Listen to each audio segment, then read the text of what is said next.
So how bad can the real estate market actually get here in Canada and in the GTA specifically? So let's take a dive into how bad it actually can get by taking some of the information that we do currently know and then see whether or not this will actually translate to the rest of the market. Many people love to say that the market is going to go from 1 million to 500,000, or you'll have a home that's listed for $2 million and they're saying, oh, it's going to go to 750,000.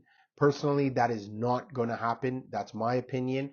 I do not think that that will happen simply because of replacement costs are not there. You've got all the costs that are involved with building.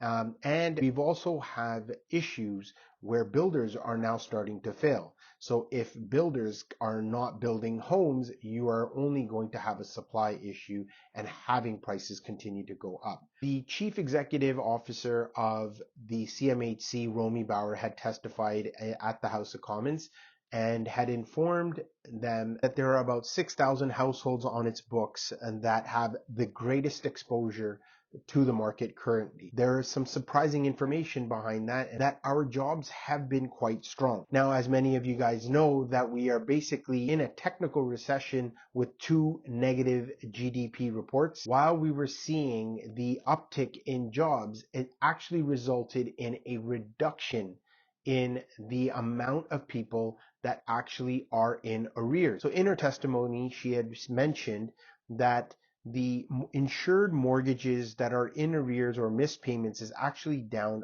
0.25% compared to December of 2022 at 0.5%. That is quite a large decrease considering the amount of homes that the CMHC insures. So now here is the biggest fear that we actually have and what people in the housing market need to understand. So what we do know is that approximately 300,000 Canadians have actually renewed their mortgages to these newer interest rate levels in the first half of 2023. Now we have 2.2 million Canadians who are due up for renewal over the next 2 years. The CMHC is also saying that their default rates are actually at historically lows at 0.15%, which is great news, because maybe the introduction of the stress test has actually helped, and the stress test maybe right now is actually affecting a lot more people in buying a home. However, let's take a further look into the delinquency itself. Surprisingly, the mortgages that are at $400,000 is actually showing more of a delinquency rate than the ones that are at $850,000.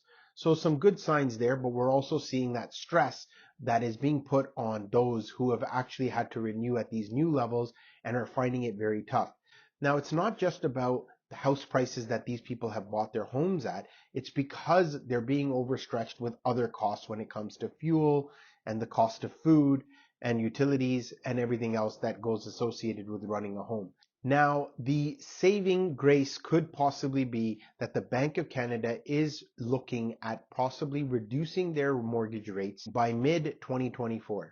Now, if this does actually happen, we actually could stave off a very big collapse in the market. We'll have a little bit more affordability, where people who are actually going to get sticker shock of 30 to 40% in their mortgage payments, they may be able to actually hold on.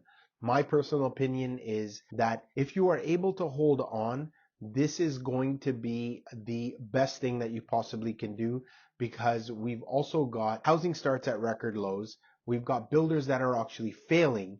And as a result, you're not going to have enough houses to feed the market when it comes to the amount of demand. Once the noise of the rates sort of comes down to some normality, with an economist from Desjardins had basically said that he kind of expects rates to probably get into the 2.5–3% range from the Bank of Canada in order to actually save the economy because of the weaknesses that it's showing elsewhere, not just the real estate market. Now, for those of you that don't know, 30% of the increased cost in inflation has come from the cost of mortgages. So we have to factor that in, and where we stand today at 3.8% is more than likely sitting at approximately 3%. There is another factor that we do need to take into consideration, and that is that the government of Canada has not even taken into consideration the correct immigration numbers to factor in to the job market. So if you can see the amount of demand, the amount of housing that is actually required. So even if people are coming into the country today and they may not be ready to purchase today, they sure as hell will be in 2 or 3 years time, and we don't have that housing that is needed today. So if you're able to hold on to your homes, hold on to them. If you are struggling with your payments and need to figure out a solution, I highly recommend you book a call via my Calendly link. We can go over all things mortgages, as I am a licensed mortgage agent. We can actually run those numbers and see what works best. I find that many calls that I do get from people, they don't know what to do. And until we actually run those numbers and sort of see exactly where they really stand based on their income, what their payments are, and maybe how long this high interest rate level is going to be at, then they need to be able to sort of look at the writing on the wall and say, maybe this is the best time when I can actually preserve some form of a down payment and perhaps qualify for something a little bit smaller until the market turns around, and then perhaps you're able to buy again. Be sure to like and subscribe and hit that notification bell if you like the content I provided. Being informed is the only thing that's going to help you become a better real estate investor.